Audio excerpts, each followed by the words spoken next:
Welcome to another episode of Dialogues with me, Richard Reeves.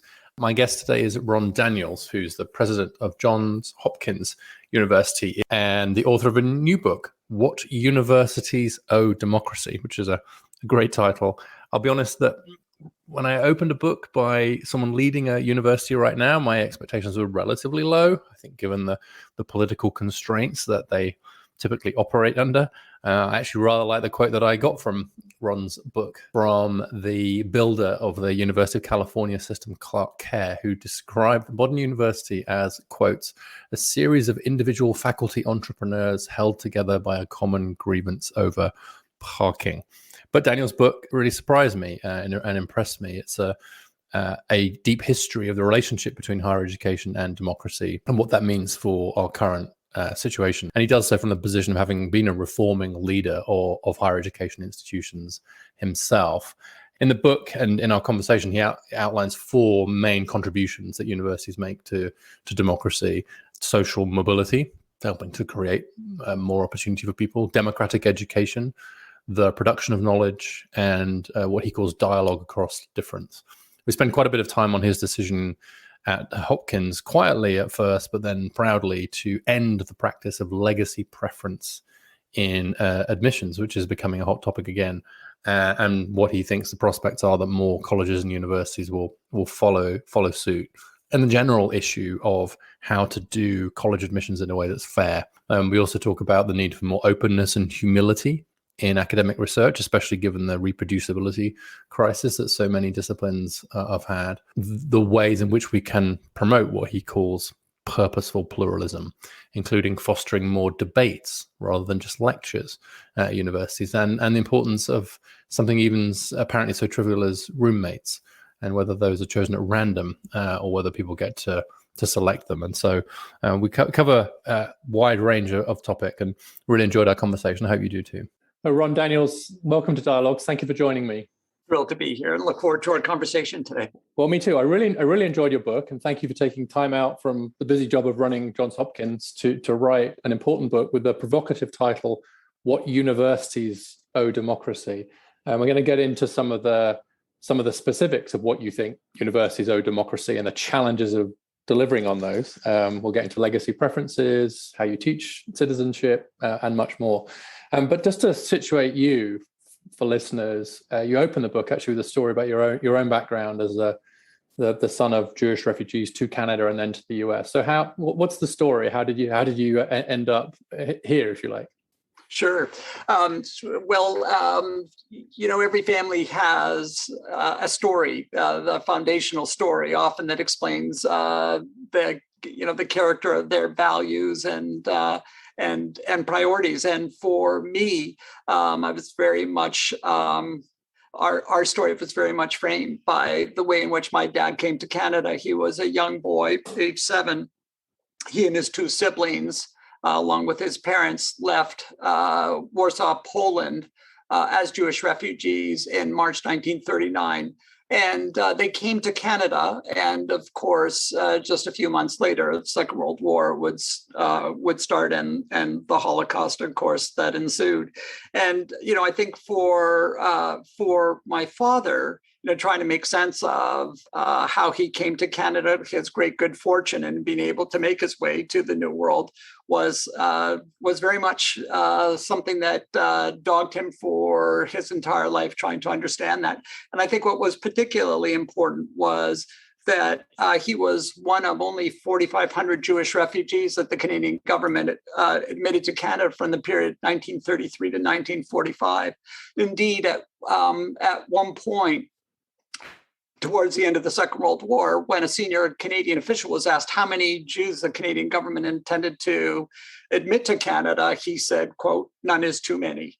And so, I think that experience, which of course at one level is shaped by the failure of German democracy, of Weimar democracy, and what ensued in Europe, is important in terms of underscoring the fragility of democracy.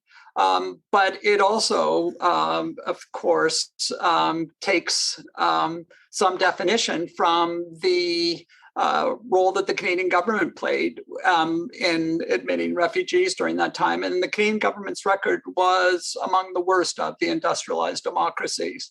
And so, I think together, this became an important influence on how one thinks about the foundational role that democracies can play. And even once democracies are established, the sense of the hard work that needs to be done to enrich them and ensure that they're meeting the aspirations that are associated with their foundation.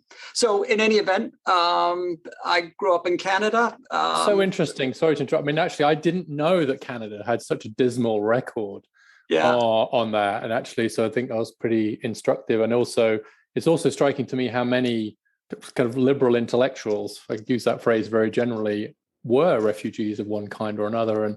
And so I do think there's a sense in which the experience of the fragility of democracy and the dark side of failing does seem to have influenced a number of intellectuals. And so I would put you in that sort of same camp as many people, Karl Popper and Isaiah Berlin and so on, were very, very much of that mindset too. But I think inflected by that family history. Absolutely. I was one generation removed, but it was so omnipresent in my childhood, just growing up in the shadows of us, in the sense of the near miss. That my dad was constantly cognizant of all the family that had been lost, and it was a sense that it was really it was serendipitous, fortuitous as to how he made his way to Canada. And so, again, I think this was a very powerful frame for understanding the importance of democracy and a well-functioning democracy. And again, the hard work that needs to be done to preserve and enhance it. Yeah. So, you grew up Canadian. So you're Canadian. You grew up in Canada. I'm Canadian. Went to college in Canada. Yeah, and so and actually, just to finish this part of the story in terms of sort of core influences, what is also so important for me was the extent to which, for my dad and his two older siblings, going to university changed everything for them, and the extent to which that experience gave him not only professional livelihood, but also just the kind of status and membership in Canadian society that was so instrumental to the comforts that we and I'm not just speaking of myself and my siblings, but all my cousins that we grew up with. We knew that the university was the crucial transformative agent in what had given us so much. So I think a lot of these ideas find their way into the book in terms of explaining why it is that I really sought to link the role of the university with democracy. Yeah, you're very much, I made a note at some point about you being an institutionalist, you sort of believing in the power of these institutions to shape, frame, and defend democracy. And you yourself, so if I understand it correctly, you went to college in Canada. You then switched over to the US. You've been a student, professor. You were at Penn, provost at Penn, and then you took over. When did you take over in Hopkins? Was it 10 years ago? 2009. 2009. Okay, so then you've 2009. been running Hopkins for a while. So you're a university person to your bones. Would that be absolutely? So this is I've now spent decades as student, faculty member, and academic leader in an institution that I love very deeply. And again, as I said a moment ago, has been so important to me and to my family in terms of giving us lives that would have been unimaginable but for that experience. So you talk, I think in some ways, it's very highfalutin, the prose sometimes, but I understand why, linking universities and liberal democracy. I'll quote you here. You say, the fates of higher education and liberal democracy are deeply, inextricably intertwined. And so you're making a foundational argument here, which we'll get into. And you make the case both in a positive sense, which I think we'll get to in a moment, in terms of their role in social mobility and democracy and so on. But you also make it in a negative sense. You point out that you can judge how important universities are to democracy by how autocrats treat them. And you have this very nice story about the Central European University and what happened there, and also with Erdogan and so on. So can you say a little bit about that, both historically and in contemporary terms, how autocrats have treated university? I think that negative argument is quite interesting. Right. I think it's really instructive that when you think about often the targets of autocrats or would-be autocrats, it's so interesting to see the extent to which the university is very much trained in their sights. And the description that I include in the book is the experience that I had as part of a review team that was going to essentially reaccredit Central European University in Budapest. And this is a university, of course, that was started by George Soros and was really meant to be a beacon for Western liberal values rooted in the heart of Eastern Europe, and was created following the fall of the Berlin Wall. And it was so interesting that I was there just following a recent election in which Orban just targeted. It was central to his election to target the workings of this one relatively small institution in Hungary. And so it really gave me pause and seeing the extent to which this institution and the idea that it represented was so deeply threatening to Orban, who, by his own admission is an illiberal Democrat, and then it started, at least for me, to remind me of the number of other countries that I had visited over the years, in which one could quickly unearth stories of how autocrats typically targeted early on in their leadership university. So the fact that leaders who are so clearly anti-liberal in their convictions, that they have this recurrent pattern of first and foremost going after intellectuals in universities, provides a really interesting example of the importance that universities must play in holding them to account, in checking their role. And I think that in some sense is again part of the foundation upon which I build in trying to really interrogate this issue of, well, what exactly is the relationship of the university to democracy? We know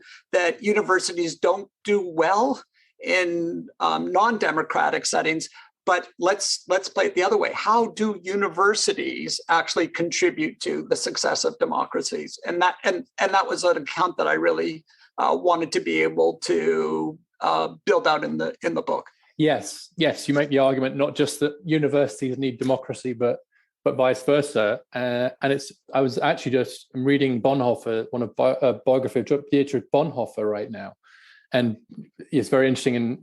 Under Hitler, just even the seminaries were driven underground. And I think you described the Polish universities having to be kind of on the run, basically, these exactly sort of mobile, and it was the same in Nazi Germany, of course, too. But it's interesting, the use of the word liberal here, I think, is important, because I think you do a really nice job of deconstructing the differences between liberalism and democracy, and how they're related but not the same. But when we talk about the threat that universities pose to autocrats as liberal institutions, that makes perfect sense. They're about free speech, they're about knowledge production, they're about engagement, they're about dissent and challenge and so on. But in the US now, the idea of, if you use liberal in the American sense of the term, as sort of left-leaning, progressive, etc., that is now being used as this is the liberal elite. And when Trump and the people like that, and you cite the statistics about how Republicans don't like universities anymore, they're meaning liberal in that other sense. And there I sometimes find the colleges to be a bit more culpable, actually, that actually if they are seen by many people as bastions of left-wing or progressive thought, rightly or wrongly, but unfortunately somewhat rightly, then that's a different kind of liberalism, right? And so I think you're arguing that universities need to be liberal in the first sense, but not make the mistake of becoming liberal in the sense of being partisan. Is that a fair summary of your position? Yeah, and Richard, I really do appreciate appreciate you emphasizing that clarification of the different uses of the term liberal. And in fact, there are several folks with whom I've talked about the ideas in this book. And when I talk about the case for liberal democracy, I say, do you really have to use liberal to modify democracy? Because again, it imports the L word, and it and connotes progressive commitments and so forth. But here, clearly, as you've described, I mean this in the traditional sense, that what we're really talking about is the idea that as much as democracy speaks to majoritarian rule and popular sovereignty, the idea of liberalism is one of constraint, that we are thinking about how we protect flourishing individual dignity, and that there are moments where, for very good reasons, we want to put limitations on what majoritarian will can do, and particularly vis-a-vis the protection of individual rights, minority rights. So that's an important idea. And again, often in liberal democracies, we see that these two ideas coalesce and complement each other nicely, but there are moments when they're in tension. But I think the fundamental takeaway is that when we look at the success of Western democracies, that success, I think, is very much a byproduct of the linkage of these two ideas together. And I think has contributed so much to not just the material advancement of these societies, but their moral development as well. Yeah, thank you. Right, let's dive into the four things that universities do for democracy. So number one is social mobility, that help create the next elite, if you like, but in a meritorious way. You're pretty damning of the US higher education system in ways that music to my ears, in terms of my own work on it as well. You point out that the top 40 universities take more from the top 1%, etc. So this is reasonably well established now, that because of the way that selection is done into those universities and the way that the system works, is it reproduces inequality as much as it disrupts it. So I think you lay all that case out very well, drawing on all the right work. But there's a deep problem, it seems to me, because the very nature of a selective university like yours, you're selecting on something. And so this idea of what you're we'll get to legacies in a moment, don't worry, but because I really want to talk about that. But just leave legacies aside for a moment, or athletes or all that weird stuff. It's like if you select on SAT or even GPA, you're going to get the rich kids, because the rich kids have got higher SATs and GPAs. And so you're meritocratic in the narrow sense, because you're letting in the best prepared, but the best prepared, because of everything that happens in the 18 years prior, are disproportionately rich. And so to some extent, isn't it, it's just embedded in the system. How do you, and it's one of the reasons why I think you don't want to completely get rid of SATs and so on. So tell me how you think about the idea of meritocracy in college admissions, if your goal is to promote social mobility, because people would say it is meritocratic, but it can be meritocratic without being pro-mobility, right? So, you're really putting the thumb on a very important set of issues, and I know you've written and thought about this a lot as well. So I'm looking forward to hearing your thoughts on this. But look, we know to start that as much as we talk about the peculiarities of American higher education, and in particular elite private education in the United States, which is just, these are remarkable institutions doing remarkable things in terms of the kinds of intellectual capital that students take from their experience here, in terms of the research enterprise, the impact that it has on American, indeed global society. I mean, these are remarkable institutions, and they are, as you've indicated, disproportionately populated by students who come from privilege. But I think this is an important point. And again, coming from Canada, I can say this with some authority. The truth is, that's not just an American artifact. Universities globally are typically disproportionately populated by students who come from families of privilege. It was true in Canada. It's true in Western Europe. It's true whether we're talking about private institutions or public institutions. Even with institutions that have very low levels of tuition in the European or Latin American model, they still find that there is disproportionate representation from high-income families within them. So, this is important point because we need to broaden the discussion. Is this solely about the particular features of private institutions in the United States? But having said that, you then seems to me that when we describe what we want to do and we see ourselves as institutions that are meritocratic in character, we're committed to excellence. We're committed to this idea that we want to recruit the very best students and faculty to our institutions and give them unrivaled opportunities for their intellectual professionals advancement. But we want to do this on the basis of being able to identify and recruit the very best students. And as you say, you then inevitably confront this issue of, but when you're thinking of the very best, you're looking at quality of education the students have received, the kinds of life experiences they have. And again, knowing that there's any of a number of issues pre-university that will perfectly reflect the advantages of birth, whether it's having a two-parent family, the quality of neighborhoods you're in, your educational opportunities, your summer opportunities, the level of intellectual stimulation you get at home, just the security you grow up with.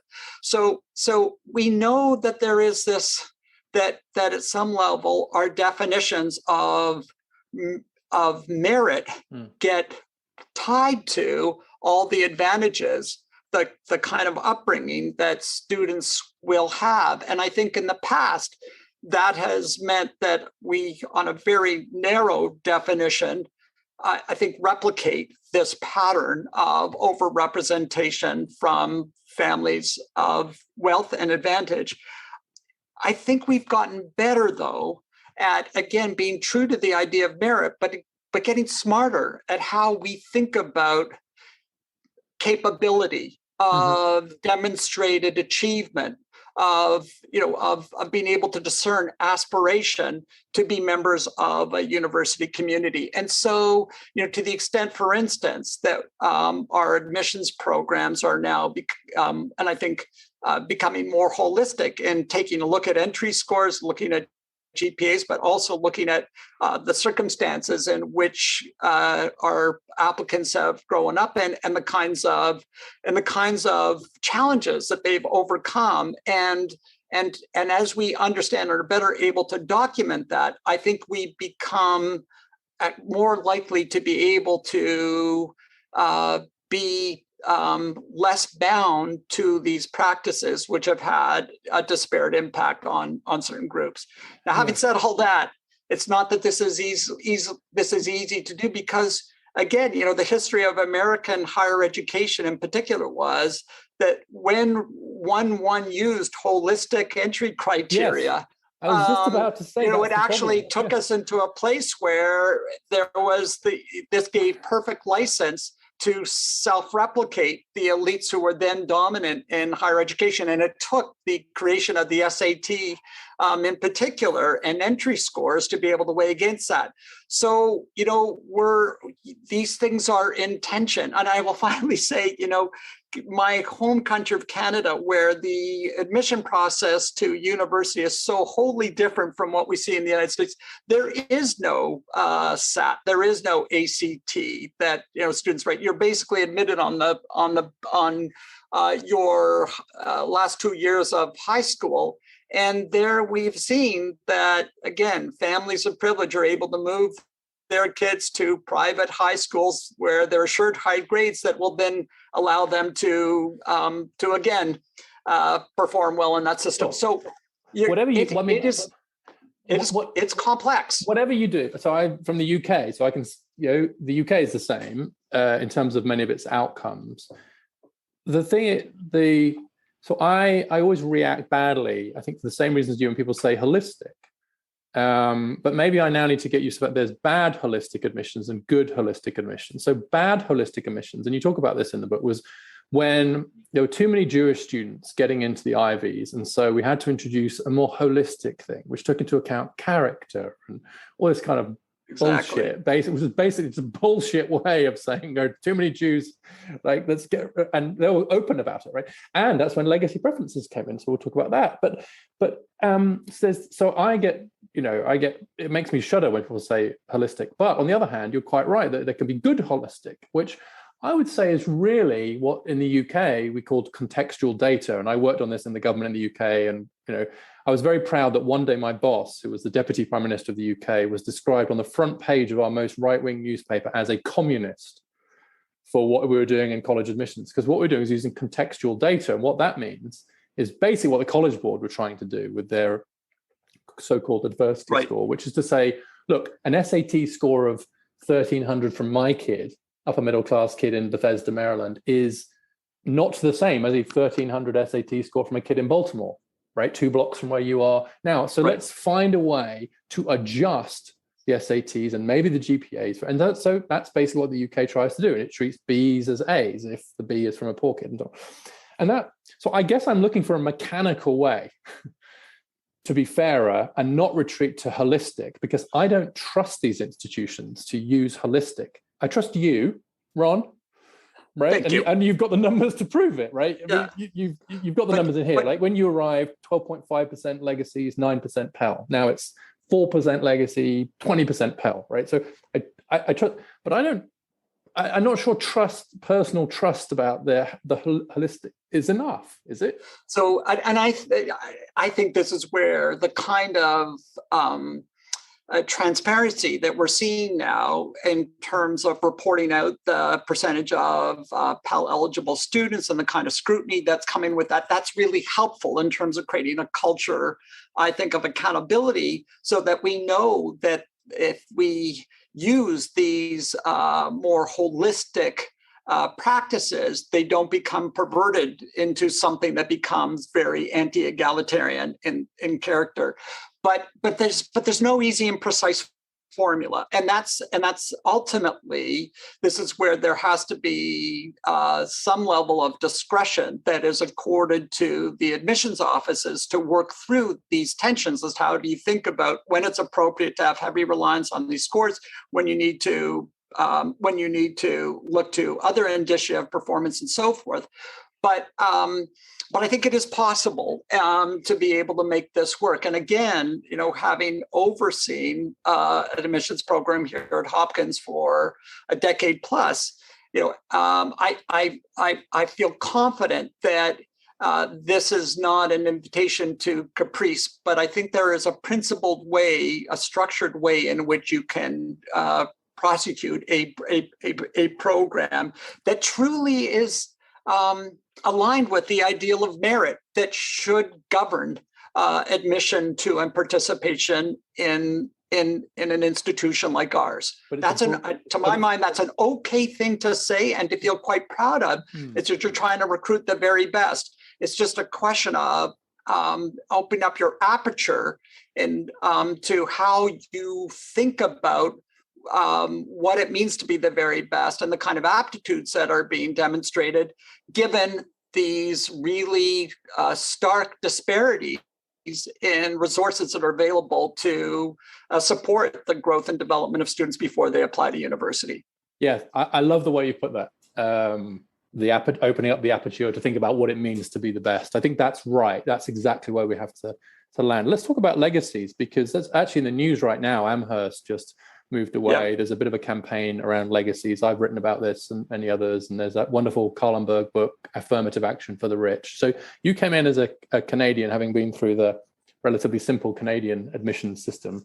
I just think there's a great Malcolm Gladwell New Yorker piece about comparing admissions in Canada to the US. And I remember that piece vividly because we both were at University of Toronto about the same time, and we both had a very similar experience in terms of how relatively uneventful and simple our application process was to to an Ontario-based university. So Like really in very stark contrast to the United States. It's a brilliant piece. It's like it took him 30 minutes on a Tuesday evening, and it's similar in the UK. Like you So I did mine in about 5 minutes on a Wednesday morning in my homeroom class, and that was it. And never told my parents where I was applying. We didn't do any. There were no essays to write, and we never did any visits. It was just like I know, it was that simple. The amount of effort is anyway. So you probably had a bit of whiplash. So you then inherit the leadership role in an institution that does have legacy preferences,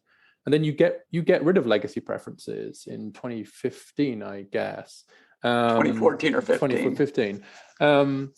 So I guess, but you seem to have done it quietly. You don't seem to have said anything about it until 2019. So I guess the three questions are like, one, what drove you, either personally or professionally, to be a really early mover on this issue? Number two, why did you do it so quietly, and was that part of its success? And number three, what kind of reaction have you had from people? Where do you think we're going on that? So I guess, number one is like, what led you to want to get into this in the first place? Lots of people say, "Oh, I'd love to do it, but I can't," and you apparently just did it. Is it because you're Canadian? So I think coming from outside the country, you are really struck by how truly idiosyncratic legacy admissions are in higher education. In Canada, and as I describe in the book, I for a decade was the head of a wonderful law school and was seen to be at the top of the pecking order in Canada. And we would routinely get requests from alumni and others to have some kind of preference for their children in the admissions process, and it was so clearly understood that those factors would play no role whatsoever in our process. And in fact, when people would ask me, how can I do this? What can I do to be able to get serious attention for my child? I would say, don't bother. There is no way in which I can be helpful to you. And indeed, even if I were to get close to the admissions office, that would have the almost certain effect of damaging rather than enhancing the case for your child. So there was a clear understanding that the status of legacy was to play no role whatsoever in admission to the law school. And in fact, there's a story that I describe in one of the things I've written about a testy exchange that I had with someone who was a legacy and a donor to the law school. Yeah, it's in the book. Who at one point is interested in trying to get some advantage for his child in the admissions process, and I say I can't do that, and that would just be completely antithetical to what the law school is all about, and more than that, practically I can't get close to the office, so it's a no. And his reply to that was, well, you've been really trying to make the law school stronger and seeing yourself as among the great law schools of the world. And if you want to be understood as an Ivy League institution, why don't you start acting as one? Meaning, why don't you take legacy preferences into account? Meaning, let my kid in. Yeah. Right. And that was just so interesting how natural that was for him to invoke that practice as being something that was seen to be integral to his understanding of the kind of compact that existed between Ivy League institutions and their alumni. So, when I came here to Hopkins, and again, have been influenced by your writing and Richard Kallenberg's writing, and I'm married to someone who has several times said to me, in describing legacy programs, affirmative action for kids who have had every advantage in life. It just seemed to me that as you think about what kind of institution you are and how particularly you want to honor these ideas of merit and of equal opportunity, it seems to me and particularly coming from outside the country, where this is such an unusual practice on an international scale, it just seemed to me that this was something that really had to go, that it seems wholly anachronistic, and particularly in a moment where, as you and others have written, we're thinking more broadly about these questions of persistent inequality and the extent to which inherited privilege, now albeit through the conferral of education credentials, but really is inimical to ideas of merit and to equal opportunity. And so it just seemed to me that this work to better align the university with what I believe are the true values that, at least as a foreigner, had always stirred me about the United States. It seemed to me that this was a practice that just had to go. So fast forward, we did it with, very quietly. Obviously, my trustees were aware of what we were doing, and we were reporting the progress out. But we did it for a few years, largely on a quiet basis, largely because I wasn't entirely sure of whether we would be able to sustain the practice, and thought it was better to demonstrate that we could do this. And at the same time, see that it didn't damage the institution in other material respects. And for those alums who during this time were reaching out to the institution and saying what happened when their kids didn't get admitted, and they may have felt that were the legacy program to still be enforced, they would have been. We told them that this was something we were doing. So we didn't do it completely by stealth. We weren't doing it publicly. You weren't advertising it. You didn't advertise it. We didn't advertise it. Come out big. But the trustees knew, and the disappointed alums knew what was going on. And at the end of the day, when you ask the question, what was the reaction when we after a few years of having prosecuted this program, and we publicly declared what we had done and the reasons for it, what was interesting is to see the extent to which that we got reaction from our alumni. There were no doubt people who were really disappointed, in fact, enraged. But the lion's share of notes that we got were of the character of, wow, that's great, you did that. I'm proud to be at Hopkins, an institution that would have the fortitude to do this. And again, particularly in this moment in America of understanding how this naked preference seemed to be solely at odds with the core ideas of this country. Of course, I agree with everything you've said, and congratulations for doing it. And it's interesting to hear the history. When I speak to other people in your position in elite institutions that do practice legacies, very often the answer that I get about this is that, look, I personally would prefer not to do this, but my alums, my development office, my trustees, etc., kind of won't allow it. Now, do you think that's about to change? Do you think the equilibrium that changed for you is you were one of the first dominoes to fall, I think it would be fair to say, and then you fell publicly, looks like some other. Do you sense among your peers, I'm not asking you to name names, but yeah, is there a movement here? In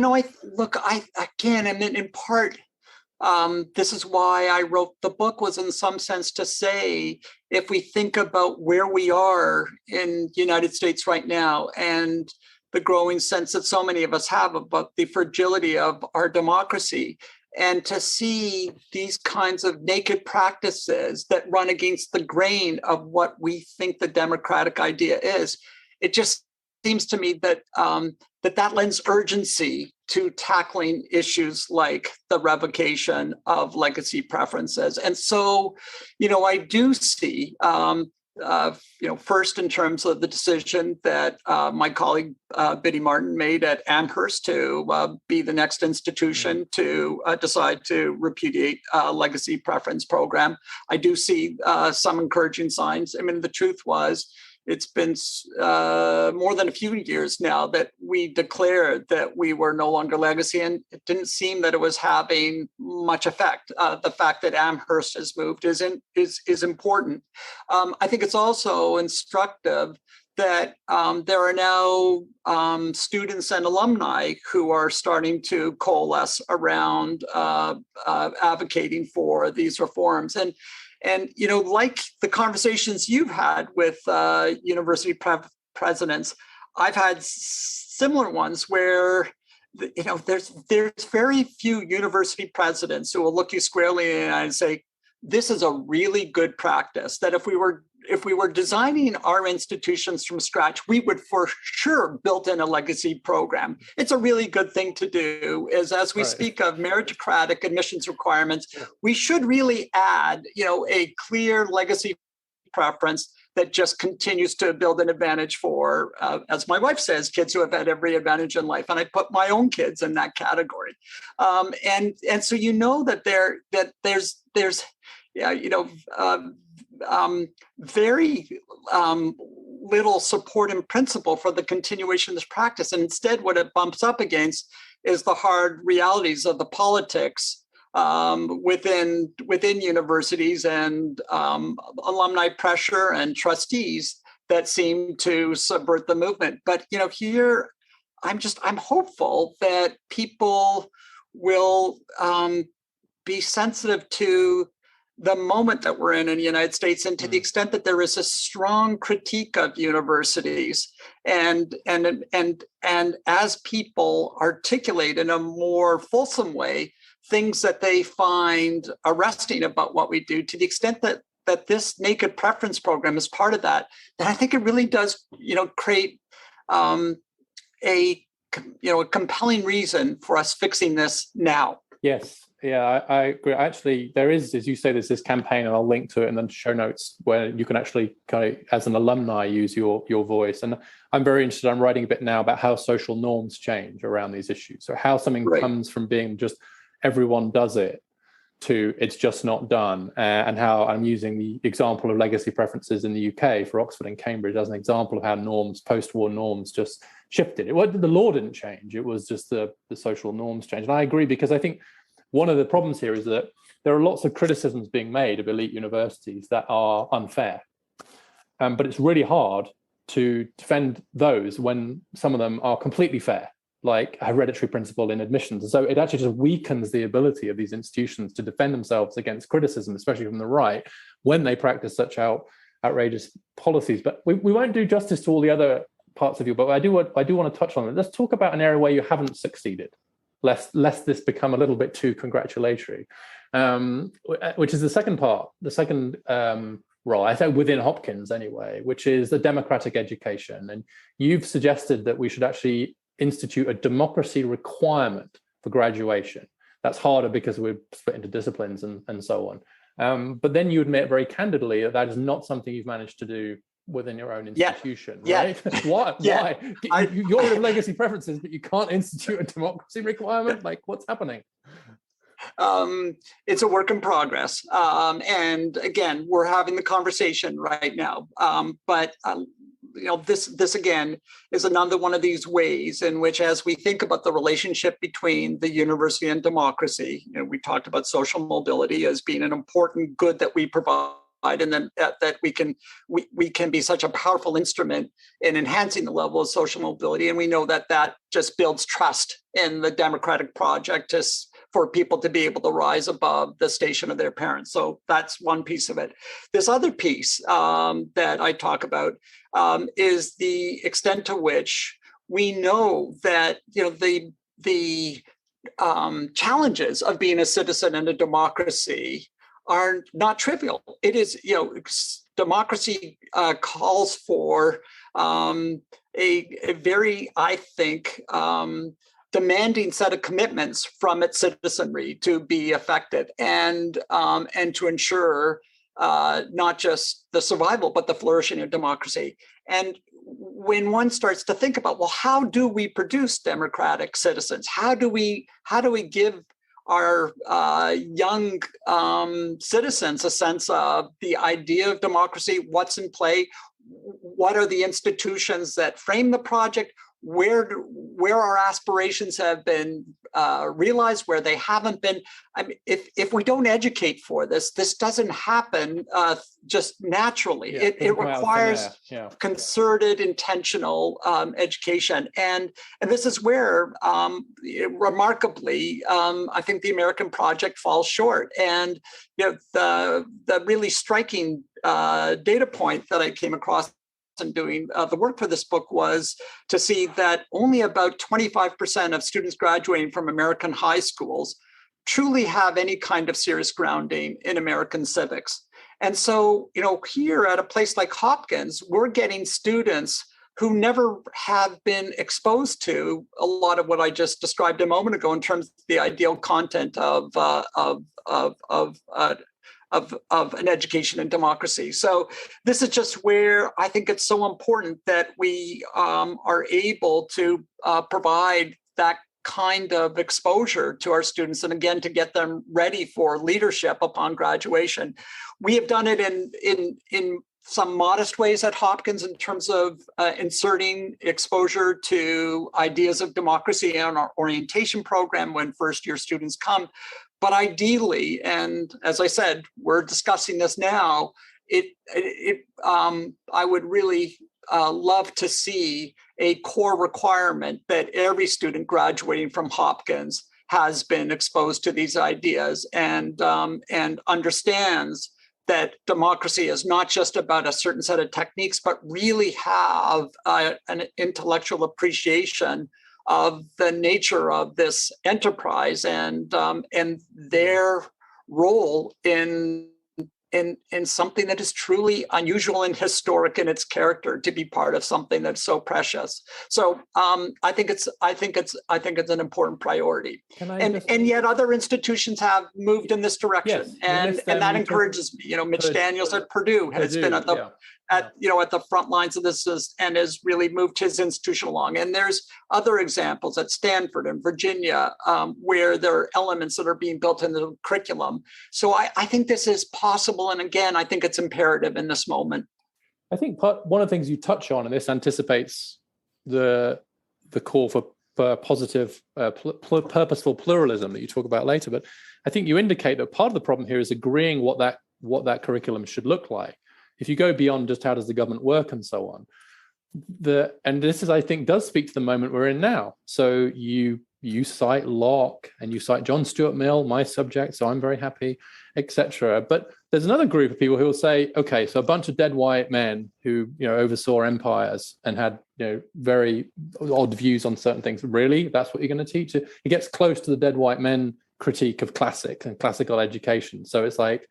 And that is not what we need right now. And real democracy is about something different. So how much of the problem is just getting agreement about what the core tenets of a liberal democracy are? Because as you said earlier, those tenets are themselves under criticism right now. Is that the problem or part of the problem? So, I think one can, in fact, create a set of courses where you could straddle between, on one hand, just unvarnished adulation, on the other hand, biting critique and cynicism about the nature of the democratic project in this country. And so I think there is a way to thread the needle. And I think you can have components where you can articulate the aspirations, how those aspirations were or were not met at the time of formation, how they've been challenged, how they've evolved, and to anticipate a lot of the criticisms and the failures along the way. So I think one can do this well. And the nice thing about a university is that it may be that some universities could prescribe the standard course that would be taught in the same way for every student by a set of faculty members. I tend to think that the better way to go would be to challenge the faculty to come up with different approaches to how you thread the needle across all these different components and let a thousand flowers bloom. And I think that's possible. But it starts, though, with a recognition that though, particularly at a place like Hopkins, we're loath to prescribe mandatory requirements for much of anything, there's just a moment here that really calls this question of whether we can imagine generating students who are going into a society that is deeply riven, where we lived through the trauma of January 6th, and the extent to which we're seeing across the country moves around voter suppression and so forth, and that we could imagine generating them into that environment and not equipping them well for the kinds of responsibilities, particularly given the gifts of higher education. And so again, I think this requires us to move out of any zone of complacency and say, we've got to double down. Yeah. Well, good luck with that. So number 3, and maybe this is one of the more obvious ones, is creating knowledge. Everyone think, colleges as knowledge creators. And here you talk about, and checking power, here you talk about the need for open science with guardrails. And I want to get to number 4. So we won't do justice to this one, although I think it is a very nice discussion of the reproducibility crisis, what the incentives are for publication and so on, which my colleague Jonathan Rausch has actually written about, and I've had him on here. It's a terrific book. Constitutional Knowledge is a terrific book, and I'm really glad to see the attention it's getting. The same here, and I agree. I think it gets at some of the same issues that you describe. But when you say open science, can you just say a couple of sentences about what you mean by that? How opening up the academy would actually improve the quality of science? Because I think that's counterintuitive to a lot of people. Like, the experts are in the ivory towers. We know what we're doing, and then we'll tell you what we've done. You're actually advocating a much more open approach. What do you mean by that? So there is a movement afoot within the scientific community to insist that more data, more of the findings upon which research conclusions, recommendations, in the case of policy, more of that core information be shared publicly. In a lot of ways, I think there's an interesting analog to what media outlets have been doing over the last several years, or at least some of the more mainstream and responsible outlets, where they really felt that in order to build trust in the nature of expertise in their institutions, it's important to show more of the work that they did upon which certain reportage is based. And I think, here in the case of the university, to the extent to which we do have the significant problem with the fact that a non-trivial share of the science that is published in journals cannot be reproduced in subsequent experiments that try and replicate the results. Again, if we're going to maintain this role as key sites for the guardianship of knowledge, for being able to check power, to hold actors, both public and private, to account, I think we really do have to be in a position to essentially show our methodology, show our data, to work hard to demonstrate to the public that the findings that we're making are based on a valid foundation. I agree. And so that's the short version, but I encourage people to read the long version as well as John's book as well. One of my colleagues has an idea that the reviewers of journals should be split into the people that review the methodology without seeing the results, and then the people who review the results, because so you can say, is this a strong enough methodology? And so otherwise there's a danger that, and I actually think that idea is having separate reviewers is quite close, I think, to your instinct. I think it's a really clever idea. It's a really clever idea. And these are the kinds of discussions that, again, we ought to be having. But again, just recognizing that we're in a moment now where there's so much contestation about what is a fact and what is true, that this is where, to the extent that we want to safeguard our role as a place, as a unique institution society, where these different claims around fact and truth are evaluated and confirmed, then I think this is part and parcel of how we get better at this job, particularly in this environment. So number 4, which I really like, is purposeful pluralism. This is the 4th thing that universities owe democracy, and you talk about dialogue across difference here, drawing on some of the work we've just been talking about the importance of engagement. The way I read this is you're saying that engagement across differences is a vital part of being a liberal citizen and a vital role of universities, but that, a bit like liberal citizens don't grow out of thin air, this doesn't happen by itself. It needs to be structured. It needs to some extent be managed for, almost kind of forced. And the two examples that you give, I'd like you to talk about, are your roommates, the allocation of roommates. I found that fascinating. And then secondly, the sort of single teacher, single speaker model, and how we should replace that with more of a kind of debate model. But let's start with the roommate thing, because I think that highlights some of the tensions between wanting to attract students, but also to some extent, I'll use the word forcing, like forcing people to engage across difference is sort of part of the mission too. And that includes whose room you're in.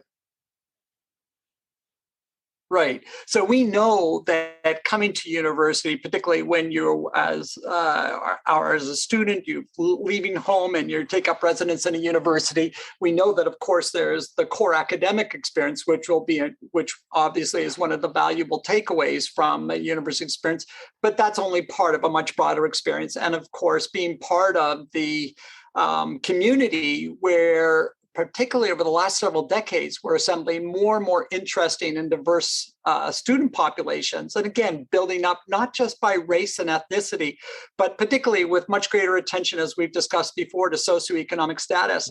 And so we are increasingly sites where you have these incredibly diverse and interesting student bodies, and particularly stand as a place that is different from the growing sorting that we're seeing in American society, where people are growing up in settings where they're around people who think the same way, who have the same political affiliations, the same worldviews, and so forth, that, you know, in the absence of national service, without a national mandatory draft, you know, we're not seeing these places where young adults are being forced to congregate together. A university is that. And so the question that I ask is, are we doing as much as we can to really get the benefits of this incredible diversity? So we've got representational diversity, but do we truly have the kinds of interactions and engagements across differences? And as you cite, one of the things that I think is really striking to see over the last several decades, the extent to which one of the crucial moments when you first enter the university is getting your room assignment, which typically means that you share a room with 1, 2, or 3 other students. And for the last several years, we've been allowing students increasingly, before they come to university, to choose their own roommates. And surprise, surprise, when they do that in advance of coming to the university, they choose students who look just like them. So this is this moment. It's just a lost moment where if we deprive students of that ability and say, no, we'll do the matching, I think you can create opportunities for people to interact with and confront difference. That, again, we know from the work that's been done, it provides lasting effects in terms of the way in which students who've had that experience become, again, better democratic citizens upon leaving university. So I think that's a crucial moment. The other place in which I think we have fallen short is around the speech, the speech crises that we've seen, where, you know, very often we have these controversies arise when provocative speakers are brought onto campus. And then this is this moment where we're testing the institution's commitment to free speech and the concerns about the discomfort, if not the hurt, that certain speakers will inflict on the campus when they espouse their views. And again, I think that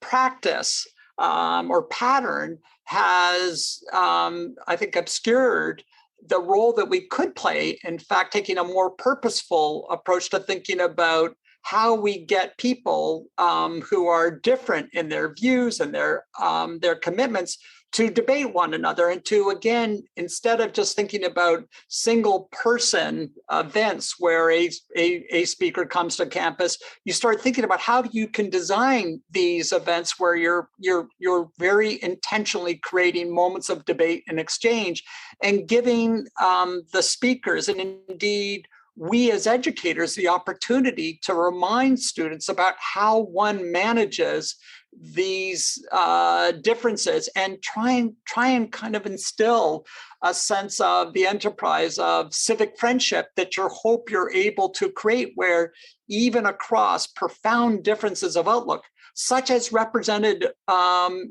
our students on campuses, that you're still able to find comedy. And that requires hard work, and I think a shift in orientation about how the university thinks about its role.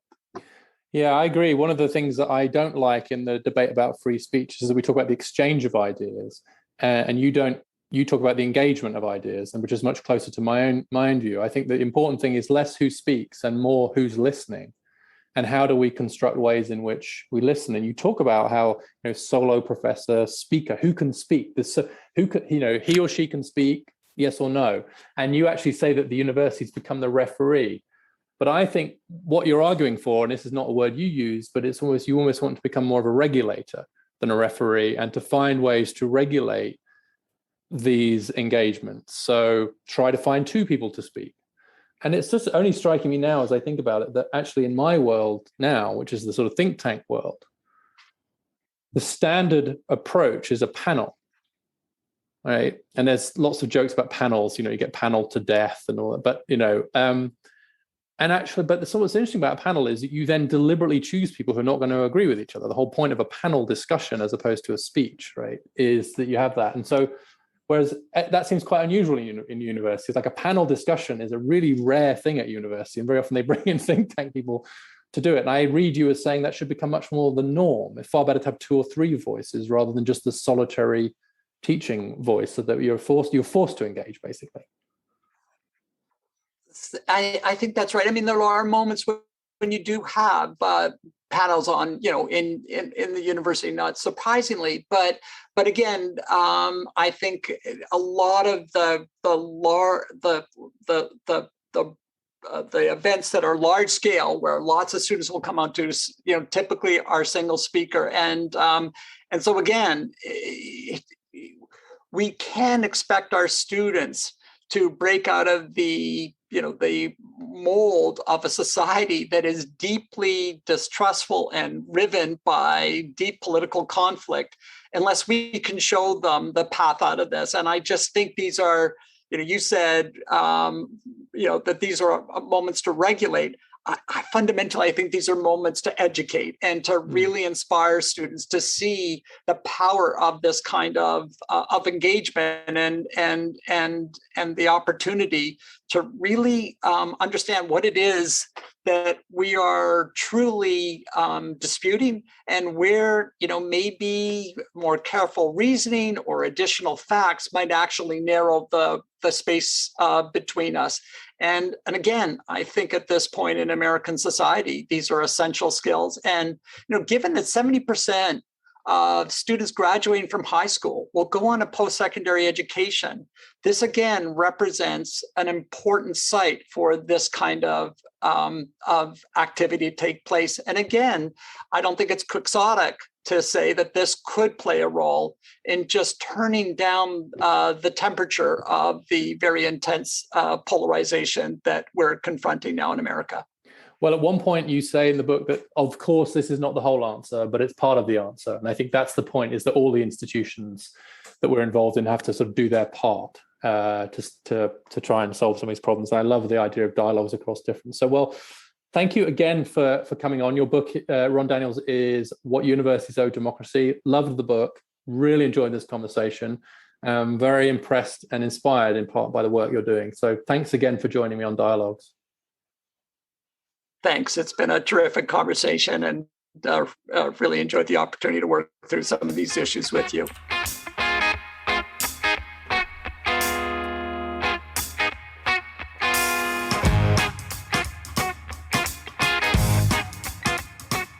Thanks for listening to Dialogues. I hope you enjoyed that conversation. And if you did, please take a moment to follow, like, rate, and share the podcast in all the usual places. And send me your thoughts and ideas, including for future guests, to dialoguespod@gmail.com. That's dialoguespod@gmail.com. I'll see you next time.